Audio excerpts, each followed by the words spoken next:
Bonjour les amis, bienvenue sur ce nouveau podcast. Alors c'est le dernier podcast de cette série sur les photographies de paysage. Aujourd'hui, on va parler du point de vue, de quel angle sous quel angle on va aborder notre paysage pour qu'il ait un look, pour qu'il ait une allure un peu originale et différente.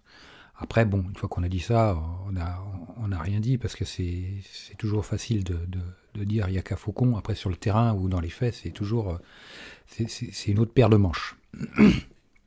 Alors, première chose, au niveau du point de vue, les amis, chose importante, moi je suis le premier à me faire taper sur les doigts, c'est de faire attention à votre ligne d'horizon.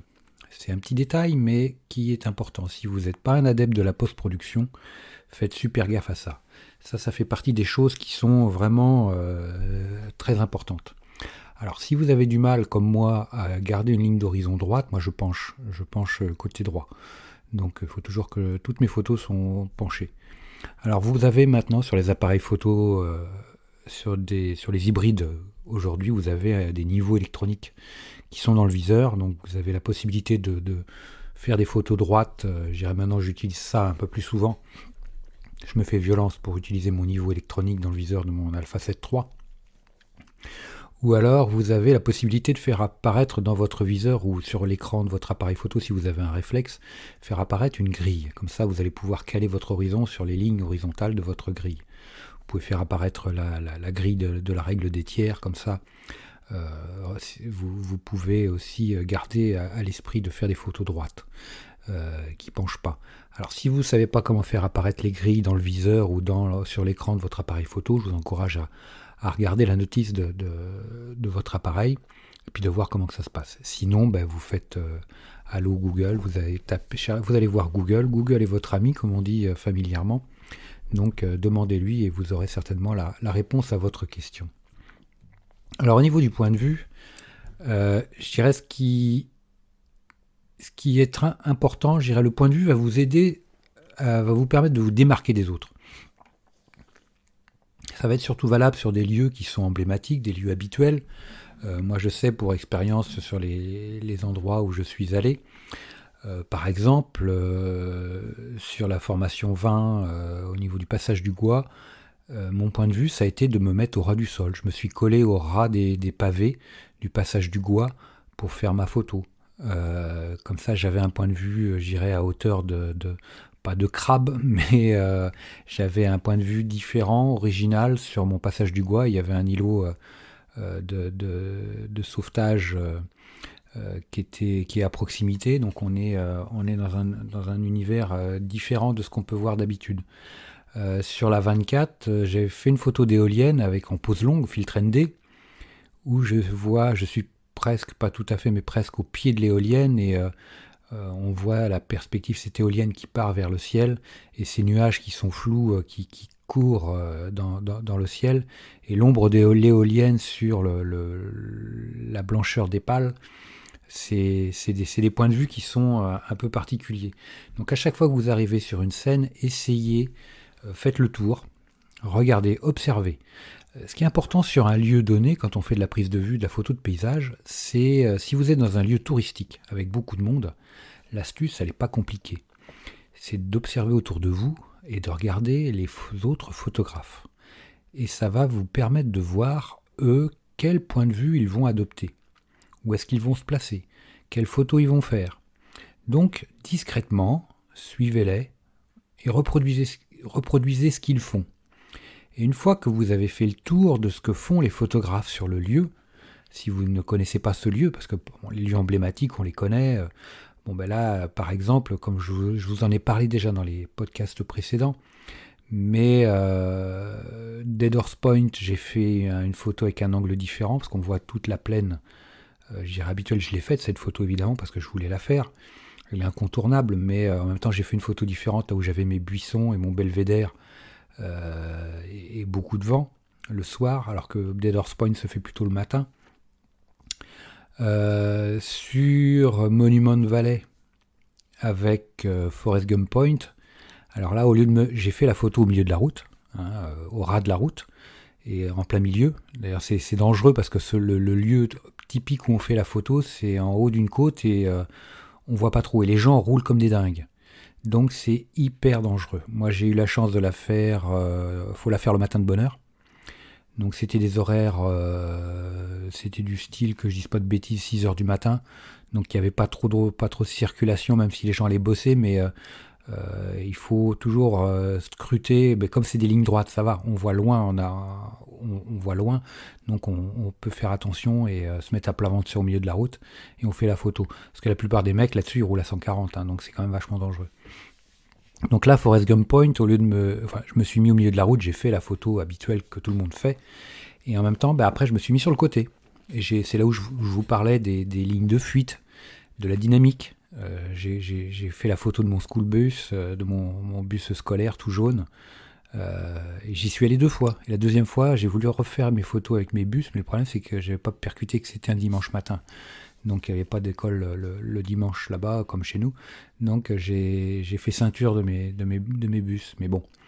Donc voilà, j'ai cherché, j'ai gratté et j'ai trouvé un angle de vue différent de ce qu'on peut avoir.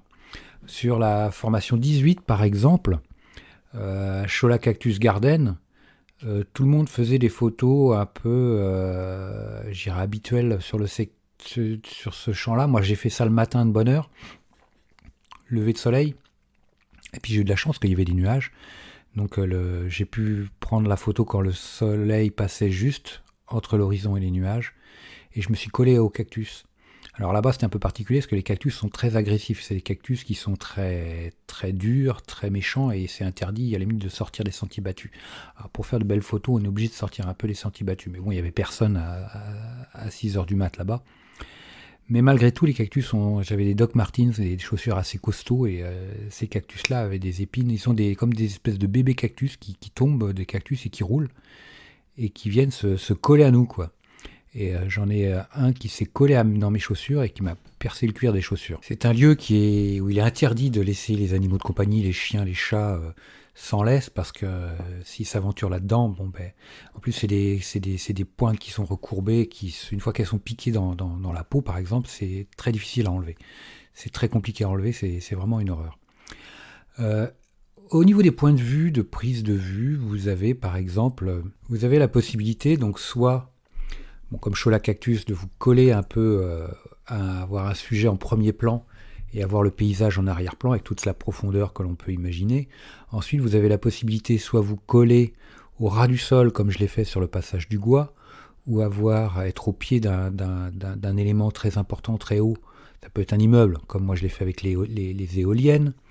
Vous pouvez également travailler avec une perspective, avoir des lignes directrices, vous collez à un élément qui va vous donner une ligne directrice, une perspective, comme je l'ai fait avec Forrest Gump Point, avec la route et le bus scolaire.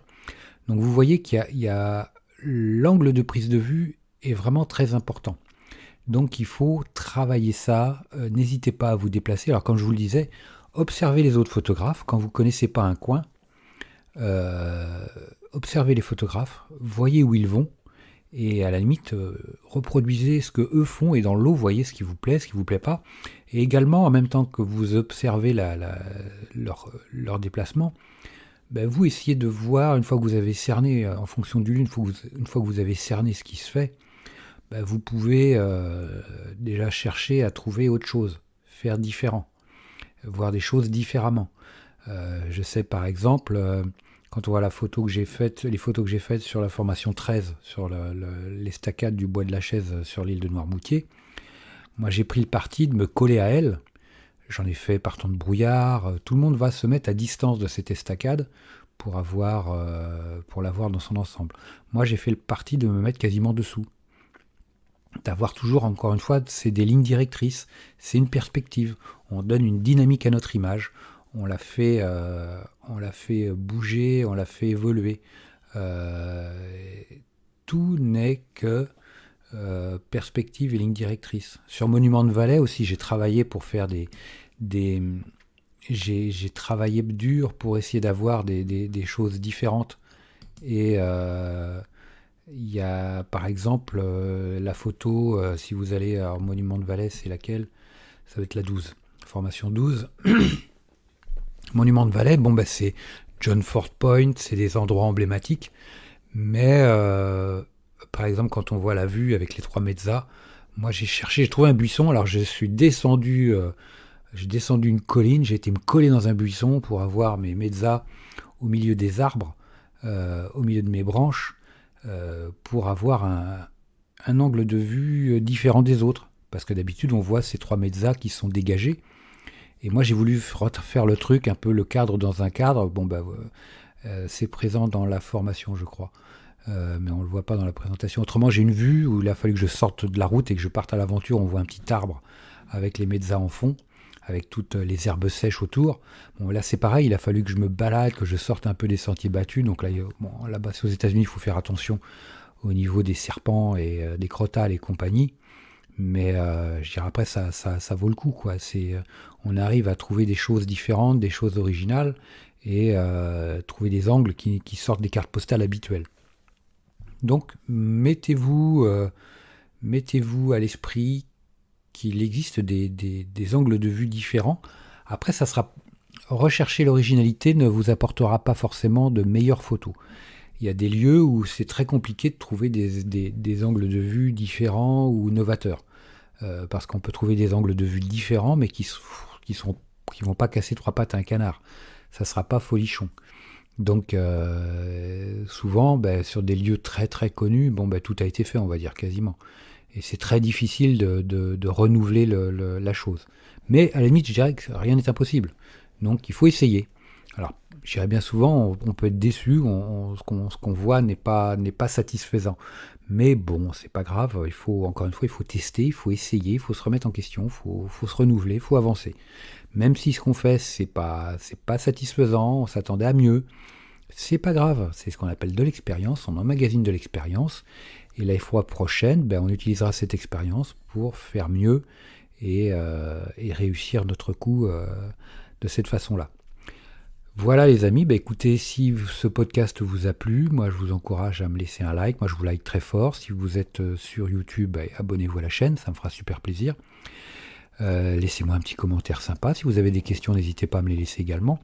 Si vous êtes sur Apple Podcast, laissez-moi 5 étoiles, ça me fera super plaisir. Et puis un petit commentaire sympa. Et puis même si vous êtes sur les autres plateformes, pareil également. Et puis écoutez, moi je vous l'ai dit, mais je vous like vraiment très très fort. Merci à tous, vous êtes de plus en plus nombreux à suivre ce podcast. Et puis je vous dis à très vite pour de nouvelles aventures. Ciao. Dernière petite chose avant de se quitter, si ce n'est pas déjà fait, je vous encourage à faire partie de ma liste de contacts pour bénéficier de conseils quotidiens, d'astuces photographiques, de choses vraiment utiles et intéressantes à connaître, à savoir, ou à se faire rafraîchir la mémoire sur certains sujets. Il y a toujours un intérêt à avoir un petit lien entre nous au niveau quotidien. Il y a aussi quelques réclames commerciales, je dirais, de temps en temps. Voilà, donc n'hésitez pas à aller voir sur les formulaires du site comment-photographier.com. Vous en avez sur les articles au niveau de la colonne de droite, ou autrement en bas d'article, vous avez des formulaires un peu partout, et vous pourrez comme ça ainsi faire partie de la liste de contacts. Autre chose également, actuellement, il y a 50% de réduction sur toutes les formations du site commentphotographier.com. Donc vous allez sur le site commentphotographier.com et vous allez sur la page formation, tout simplement. Ou alors comment-photographier.com/formation photo. Mais allez sur le site, ça sera beaucoup plus simple. Donc vous avez 50% avec le code 5050 en chiffres arabes, et vous pourrez bénéficier de toutes les formations à moitié prix. Vous avez une quarantaine de formations sur la photo de paysage, vous avez des formations sur le portrait, vous avez des formations sur les photos d'enfants, sur les photos flash, sur la photo culinaire, j'en passe, et des meilleurs les amis. Donc ne vous privez pas, c'est actuellement avec le code promo 50 50%. Voilà les amis, je vous dis à très vite pour de nouveaux podcasts. Ciao.